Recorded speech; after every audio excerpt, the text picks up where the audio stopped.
Well, hello. Thank you for joining us here at the Houston SPCA. My name is Chief Veterinarian, Dr. Roberta Westbrook, and this is my cute buddy, Tanner. Hi, Tanner. Tanner is a wonderful pet that is up for adoption. Tanner came to us. You want to get down, Tanner? Okay, take a look at Tanner. Please come visit us. Tanner came to us through our cruelty and investigations team. Tanner was in an unfortunate situation, but he's all better now and he's looking for his forever home. So please come to our campus for all animals. We have dogs, we have cats, we have puppies, we have kittens, we even have farm animals, and those animals are also up for adoption. So please come visit us. There's no appointment necessary right now. And what that means is you are welcome just to come on campus and take a look. And you see a little sneak peek of my friend here, who I'm going to show you guys in just a few moments. She's ready to be on camera, and I'm ready to show you her. So the exciting thing that we're going to talk about today is we're going to continue our discussion on allergies. Woo-hoo. Last week, you guys had wonderful questions about allergies in your pets, and we focused on allergies that occur to things in the environment. As you guys know, animals can have allergies to things in the environment like grasses, trees, molds, dust. Sometimes they can even be allergic to dander from other animals. So it's really important that if you notice that your pet is showing symptoms of allergies, which might be frequent itching, scratching, that you may want to follow up with your family veterinarian and let your veterinarian know the symptoms that you're seeing, and they can tell you how we can properly test for allergies in your pet and get them on the road to complete health. Which brings me to another very, very common type of allergy that we see in our pets, particularly here in the South, and that's allergies to fleas. Fleas. So I'm going to show you what that might look like in your pet. And that's why we have Miss Tara here. Tara is a wonderful girl who came to us to find a new home. And we did a physical exam on Tara, and we noticed that she had all the signs of flea allergies. I want you to take a look here at Tara. You can help me here. At Tara's back end here. You can even lift her up. Tara is missing some hair here over her back and around the base of her tail and around the backside of her legs. This is a very typical presentation of flea allergy dermatitis. And there's Tanner saying hi again.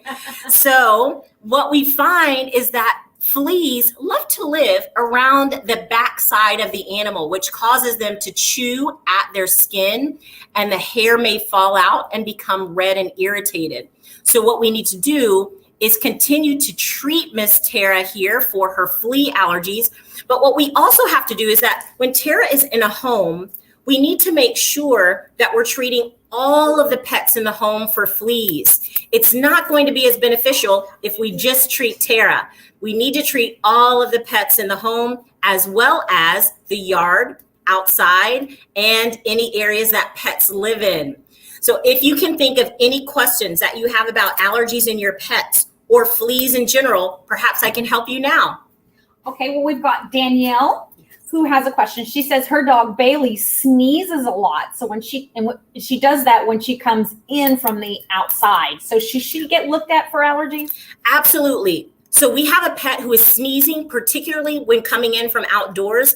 Oftentimes that can mean that there's something in the air that's irritating the airways, the nasal passages. And it would be a great idea to follow up with your family veterinarian and get them to dig a little bit deeper into what may be causing that. It could be dust in the air. It could be something in the grass as your dog is sniffing. So absolutely get that looked at. There are medications that we can use to help keep your pet comfortable during these times of high allergens. Great to help you. Hi, Miss Tara. So flea products can come in lots of different formulations. Your veterinarian will help you figure out what's best for you and your pet. We can use medications that come in a liquid form, similar to what you see here in a tube. And these medications can be applied. You'll bring Tara a little closer. These medications can be applied to the skin on the back of your pet. and the liquid will absorb into the skin, and it will last approximately a month to help prevent and treat current flea infestations. So this is one formulation that's available. Is there another question? Yeah. So Jackie wants to know, how do you know it's a flea allergy and not a food allergy? Is there a difference? There is a clear difference. That's a great question. How do you know whether your pet is allergic to fleas or food? I will tell you that it can be a little bit complicated. Sometimes animals that have allergies to one thing can have allergies to something else as well. I will say that when your pet's skin looks like Tara's, so if the distribution of the itchiness and the hair loss is concentrated to the back, the tail, and the thighs, we tend to think that that is flea related. If your pet is itching on the face or the feet or the armpits or the groin area, those can be food allergies. They can also be environmental allergies. So be very detailed when you talk to your family veterinarian and tell him or her exactly when your pet is itchy and where on their body that they're scratching and itching, because that matters. We're going to be detectives for your pet, and we're going to help you sort out whether that is environmental, fleas, or food. So Dawn has a question. She says her pet is on flea meds, but still does a lot of itching and scratching. Is there something else that she needs to be looking at besides, talking to her vet too? Well, first, let me tell you that you're doing a great thing by having your pet on regular flea medication. That is half the battle right there. There is a fairly large percentage of pets that have allergies to more than one thing. So as I mentioned, if your pet has an allergy to fleas, make sure that you're continuing that flea medication, but also see your veterinarian about what else could be causing the itching. Again, in the South, in the spring and summer months, that's when we have a lot of allergies to things in the environment. So it's very likely that your pet not only has an allergy to fleas, but maybe to something outdoors as well. And that continues the itching and the scratching. But you're doing the right thing by eliminating the fleas so that we know that's not the main cause. What else can we help you with today? So Natalie wants to know how often they should give their dog flea prevention, because there's so many out there. There's so many options for flea prevention. I will say the most common thing is that we have flea prevention and treatment that lasts for about 30 days. So most of our common products, similar to what I've shown you before, that you can put on the skin of your pet, these last about 30 days. There are some that last up to 3 months. So what you'll need to do is talk to your family veterinarian about what's best for you. There are also some oral medications that you can use in tablet form. Those also can be 1 month. Some are you can give as safe as every day. And we have some that last as long as 3 months. So many options, way more options than I can even talk about today. So again, talk to your family veterinarian, see what's best for you. Keep your pet on flea medication year round, not just through the spring and summer months, but year round. It's hot enough here that we need that. So Joe was mentioning that her dog could possibly be allergic to grass. Is that a thing? It is a thing. Very smart. So your pet absolutely can be allergic to the grasses, the trees, the molds outside. So if you particularly notice, again, your pet's going on a walk, you come inside, maybe your pet is licking his or her paws, having some sneezing or scratching the face, we could be concerned about something in the environment. There are certainly things that your veterinarian can do, some tests that we can run to try to help determine and pinpoint exactly what your pet is allergic to. Make sure you take that time and get it investigated. We want our pets to live happy, relaxed lives, and we don't want them to be scratching. Sometimes if I wake you up at night, the scratching, we've dealt with that. So get it checked out. So we have another question. Todd wants to know if it's possible his dog could be allergic to cleaning supplies, because every time he uses Clorox to clean certain areas, he notices his dog's nose is cracked and peeling and kind of irritated. Well, it's not impossible. So bleach particularly is very irritating to mucous membranes. We probably all use bleach in our homes, and we notice that when the bleach comes into contact with our face, it can be very irritating to the eyes and to the nose. So if you're using cleaning products, make sure to keep your pets away from those cleaning products until it's completely dry. It can certainly cause irritation to the skin and irritation to the mucous membranes.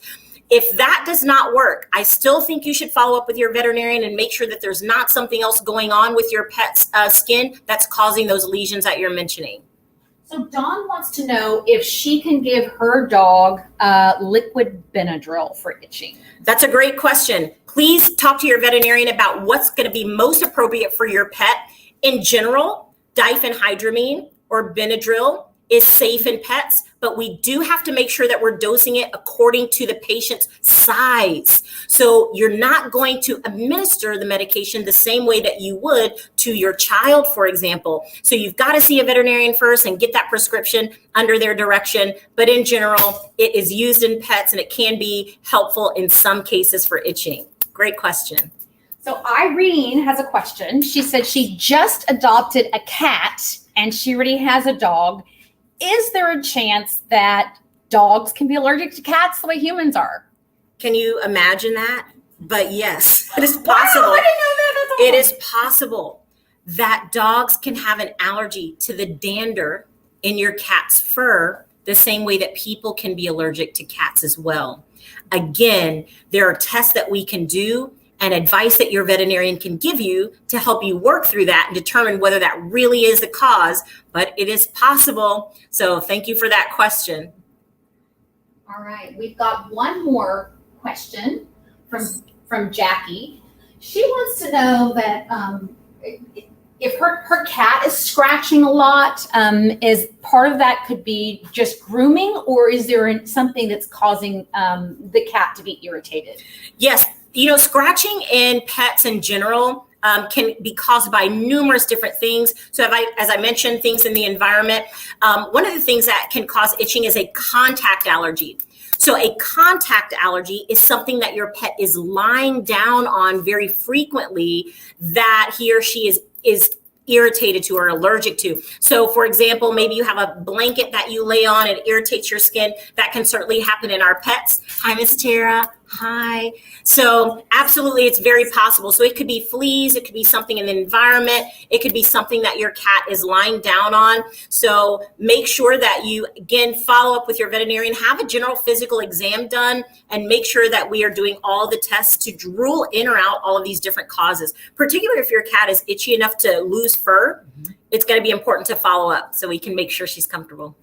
So Julia wants to know, what does it mean if her dog is constantly licking her paw all the time?